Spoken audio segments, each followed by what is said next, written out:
Assalamualaikum warahmatullahi wabarakatuh. Perkenalkan nama saya Ananda Dian Kusumawardani, NIM 7211419149. Di sini saya akan menjelaskan tentang pengantar sistem informasi. Yang pertama, sejarah sistem informasi. Terdiri dari dua, yaitu yang pertama, evolusi peranti kelas komputer. Ada mainframe dan multitasking. Selanjutnya ada komputer berukuran lebih kecil. Ada komputer mini, komputer mikro, komputer pribadi. Selanjutnya, evolusi di bidang aplikasi komputer. Di sini kita akan membahas tiga, yaitu yang pertama, sistem virtual, yang kedua, sistem informasi, dan yang ketiga, sistem fisik. Sistem informasi adalah suatu sistem virtual yang memungkinkan manajemen mengendalikan operasi sistem fisik perusahaan. Sistem fisik. Perusahaan terdiri atas 4, yaitu yang pertama, sumber-sumber daya berwujud bahan baku, yang kedua, karyawan, yang ketiga, mesin, dan yang keempat, uang. Selanjutnya, sistem fisik perusahaan. Nah,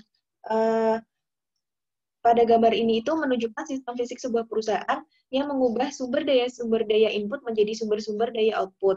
Sumber daya input berasal dari lingkungan perusahaan, lalu terjadi transformasi, dan kemudian sumber daya output dikembalikan lagi ke dalam lingkungan yang sama. Nah, tiga sumber daya fisik lainnya itu ada mesin, uang, dan sumber daya manusia juga ikut mengalir melalui sistem. Kemudian sistem fisik. Sistem fisik sebuah perusahaan adalah suatu sistem terbuka yang berinteraksi dengan lingkungannya melalui aliran sumber daya fisik. Sistem tertutup adalah sistem yang tidak berkomunikasi dengan lingkungannya. Sistem yang benar-benar tertutup tidak akan berinteraksi dengan konsumen, manajer, atau siapapun, dan tidak menjadi perhatian dari pengembang dan pengguna sistem informasi.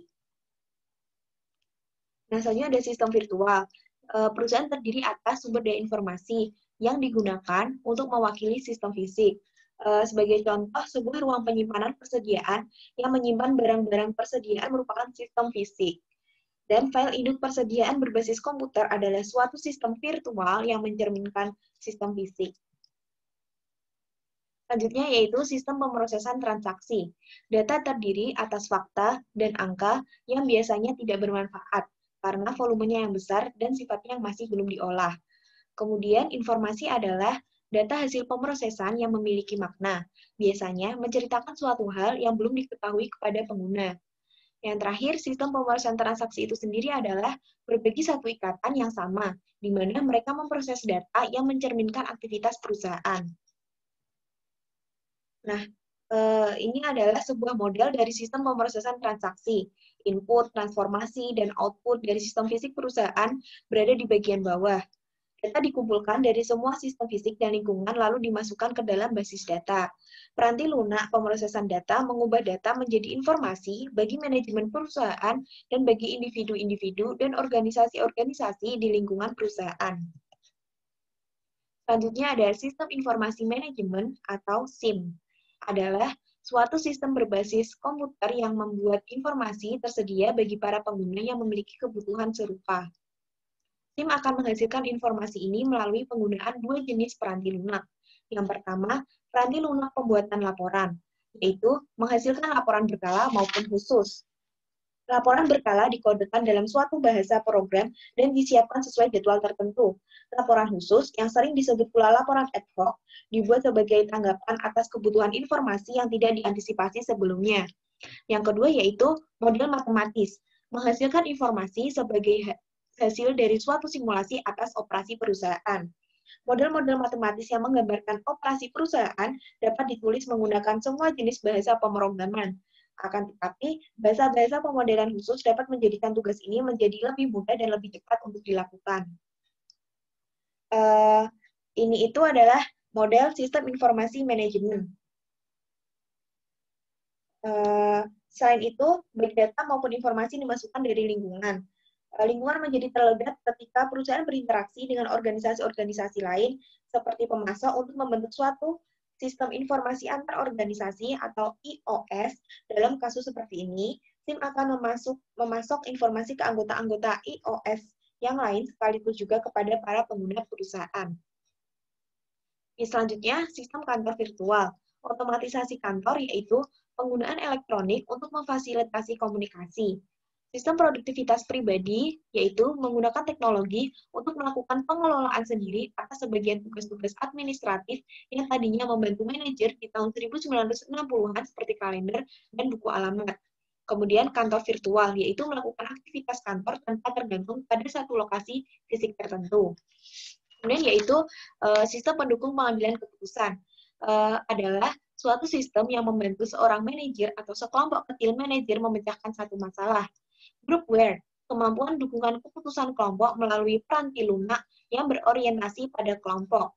Sistem pendukung pengambilan keputusan kelompok itu adalah gabungan dari groupware dan DSS atau sistem pendukung pengambilan keputusan.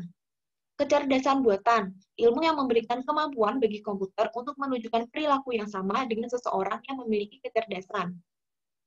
Selanjutnya yaitu sistem perencanaan sumber daya perusahaan, adalah sistem berbasis komputer yang memungkinkan manajemen seluruh sumber daya perusahaan dalam basis keseluruhan organisasi. Masalah Y2K adalah kesulitan yang dihadapi oleh program-program komputer yang menyimpan tahun dalam format 2 digit, seperti menyimpan tahun 2000 sebagai 00. Ketika suatu aplikasi mengurangkan tahun 2000 dengan tahun 1998, ia akan menghitung 00 dikurangi 98 sehingga memperoleh hasil negatif 98. Yang dapat menyebabkan aplikasi tersebut memberikan jawaban yang salah atau berhenti bekerja. Banyak orang takut masalah Y2K dapat menyebabkan kegagalan komputer di seluruh dunia. Teori Y2K adalah kekuatan pendorong di balik implementasi ERP semakin terbukti dengan melambatnya tingkat pertumbuhan penjualan para penjual ERP besar pada tahun 1999. Nah, pengguna sistem informasi itu ada 3, yaitu yang pertama, para karyawan administrasi di bidang akuntansi. Kedua, sistem informasi manajemen itu menambahkan pemecahan masalah. Yang ketiga, pada tingkat-tingkat manajerial. Tingkat manajerial ada 3, yaitu yang pertama, tingkat perencanaan strategis. Yang kedua, tingkat kendali manajemen. Yang ketiga, tingkat kendali operasional. Nah, ini adalah gambar manajer di area bisnis. Selain tingkat organisasi, manajer dapat ditemukan di berbagai area bisnis. 3 area bisnis tradisional adalah pemasaran, produksi, dan keuangan. Belakangan ini, 2 area tambahan telah dianggap memiliki arti yang cukup penting, sumber daya manusia dan layanan informasi.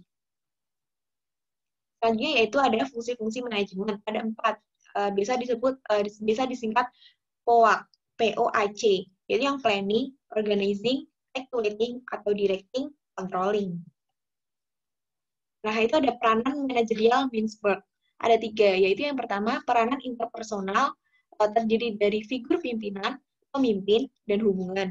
Yang kedua, peranan informasional terdiri dari 3, yaitu monitor, diseminator, dan juru bicara. Selanjutnya yang terakhir, peranan keputusan terdiri dari wirausaha, penanganan gangguan, pengalokasi sumber daya, dan negosiator. Peranan informasi dalam pemecahan masalah manajemen. Masalah adalah kondisi atau peristiwa yang merugikan bagi sebuah perusahaan atau yang menguntungkan atau memiliki potensi untuk menghasilkan keuntungan. Nah, solusi itu adalah hasil dari aktivitas pemecahan masalah. Keputusan itu tindakan tertentu yang dipilih. Biasanya pemecahan satu masalah akan membutuhkan beberapa keputusan. Tahapan-tahapan dalam pemecahan masalah itu ada 4. Yang pertama, aktivitas intelijen, yaitu mencari kondisi-kondisi yang membutuhkan solusi di dalam lingkungan. Yang kedua, aktivitas perancangan, menemukan, mengembangkan, dan menganalisis kemungkinan-kemungkinan tindakan.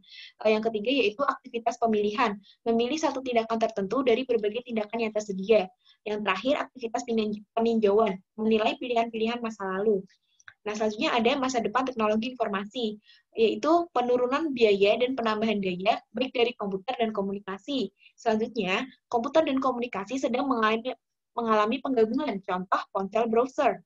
Nah, yang terakhir, masa depan komputer akan rendah biaya, berukuran kecil, bergerak, dan terhubung. Terima kasih, sekian dari saya. Mohon maaf apabila ada kesalahan. Wassalamualaikum warahmatullahi wabarakatuh.